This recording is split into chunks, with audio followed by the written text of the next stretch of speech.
Welcome back to Golden Rule Radio, your weekly recap of the precious metals markets. What a week it has been. Miles, you have a tough duty today, showing us the ups and the downs, and what comes up must come down. There have been both of those over the past week. So currently today, it's Wednesday afternoon, hot on the heels of the Fed announcement, which was not exactly as expected. So we'll chat about that here in a second. Or maybe exactly as expected if you sit in this room and you kind of know what they're going to say as they rehash the same conversation over and over again. So gold a little bit down as he started talking and back up, currently sitting at 1921. And we'll look at the gold chart here in a second along with the others. Silver just shy of $25, $24.98 on Wednesday afternoon. Similar movement today, down and back up. Platinum just over $1,000, $1,012.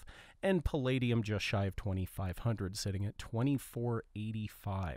So everything is down off of its previous highs, and I think the best place to start to highlight this very consistent market move across the board would be the gold chart. Following after the big run-up, I'm going to call it the Ukraine move on the heels of the Russia-Ukraine conflict. So without further ado, let's move directly into the gold charts. So gold got very close to, but didn't quite break above the previous all-time high on the last run-up, the COVID run that we saw in 2020.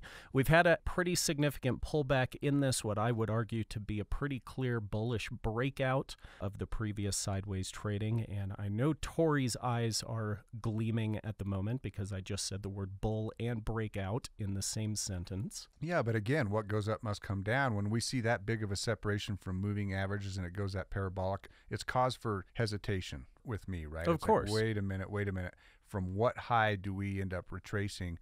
And your charts today, I'm just excited about because people have been asking, where's the resistance to the upside? Where's the support to the downside? How far is this correction going to come back down?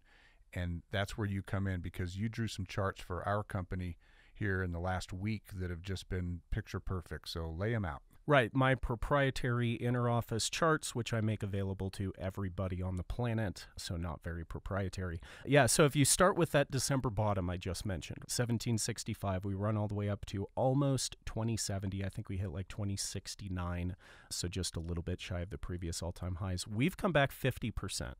Lo and behold, the 50% line lines exactly up with the highs from 2021.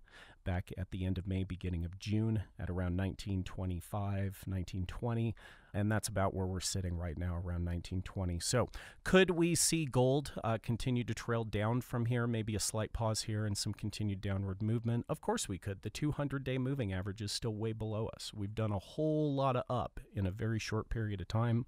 So do be aware that what goes up must come down. For the third time now today, maybe that's the theme of this week's show, that you could see a little bit more downwards movement in gold. But ultimately, we are going to be looking at higher highs in the semi-near future, especially with Fed announcement today. And I would like to see gold maybe pushing to that 2,500 mark over the next, 12 months? To 24? Sure. Yep. So the bottom line, what I hear you saying is there's a ton of bullish momentum in gold right now despite this pullback. Absolutely. Nothing on the bear side showed any major resistance whatsoever. This is just profit taking in a bull market. And the next downward stop could potentially be the next fib number for you around, 1875? 1875 to 1880 is your 618 fib. That would be a good spot. That's your November high. Remember, we talked a lot about November over the last couple months. Ultimately, my favorite number would actually be closer to 1800 because that's where you're going to see your longer 786 fib probably lining up with the 200-day moving average. Not saying that can happen on this particular move. You don't have to go back to moving averages, but moving over to silver, very similar price movement, obviously more volatile because that's silver, it's a cheaper metal, and we haven't had the explosive moves to old highs like we did in gold. Silver moving also into around the June-July kind of right shoulder of the previous high back in May-June, just like gold had, and turn around and coming back down. Silver is also at a 50% retracement right here. Move down to the 618 around $24 would be a very healthy move back down and a great opportunity in silver. So very similar movement between gold and silver. We're going to see the theme continue into platinum here in a sec. I would like to see silver maybe 50 cents cheaper, but I'm still buying today. I'm buying today at a 50% retracement. I'm buying at a 618. I'm buying gold here too, and I'm hoping to buy gold when it's lower. So Right. I think I'm picking up some of those French coins before they all get sold out today. there you go. So while I have them in. And finally, platinum, most volatile metal, probably the biggest upside in the precious metals. So therefore, the down was a lot more steep today. Platinum came all the way down to the 786 fib. Big move down in platinum, big opportunity. We actually went sub $1,000 again, which is insane to me, but we're back up over $1,000 and very likely going to climb. So platinum did what I would like to see gold and silver do, come down to the 200-day moving average. Now, I'm not waiting on the sidelines for that to happen, but I'll shake some money out of the couch if it does. I expected that to happen days ago. I expected it to follow palladium, which had just a fall off the cliff after topping it around 3,600 and coming all the way down to 2,400 roughly in just a matter of days post-Ukraine invasion by Russia. Most of that platinum and palladium comes out of Russia, at least 40 to 50% of the world's supply, the rest being out of South Africa for the most part. So we expected volatility. We saw it to the upside. We've seen it to the downside. I'm really happy with where platinum has held, and the fact that it just barely touched below the 1,000 and has resumed, for all argument's sake, its bullish trend as well. Right. Finally, a quick look at the equities and the currencies, because obviously the currencies are what driving this market with inflation. As expected today, on Wednesday, we did get the interest rate hike that was expected, although possibly lower than expected. Yeah, right? They were talking about a half a point. They ended up coming back down to a quarter point. They're really sensitive to economic woes and weaknesses. They've got to be careful with the balance between the currency strength and the debt, an economy that's essentially stagnant, and the fact that you have a desire to stimulate the economy without letting inflation continue to run away. So hitting new record inflation prices, I understand the battle they're in. They were cautious, quarter point, but there are 4 to 6 more expected this year. I wouldn't want to be a moral person trying to do that job. It sounds really hard to manipulate the entire global economy. And they've done a pretty good job of it. I mean, the Dow Jones, which obviously had fallen off a cliff along with the NASDAQ over the previous couple of months, did take a bounce back up today. I don't know if that was additional Fed balance sheet buying or just plunge protection team good news rallying, but it is good to see the Dow coming back up. And I think the Dow is a little bit of rally up to maybe 35,000, but I don't know if I believe that's going to be a long-lived trend. I don't personally believe it. A lot of this has to do with China. China blatantly stated that they intervened in their markets. They didn't like the significant drop there, so the government bought. That affects our technology stocks.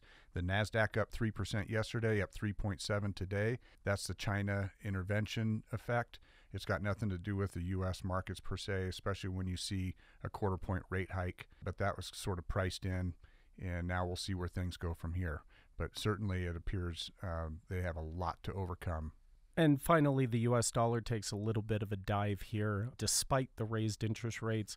But if you lived in a bubble and only looked at charts, it'd be pretty obvious to see on the chart that the dollar should revert back down a little bit from coming into the sub 100 levels. We'd been talking for months about the dollar potentially going higher, despite expecting the long-term trend of the dollar over the next many years to continue down.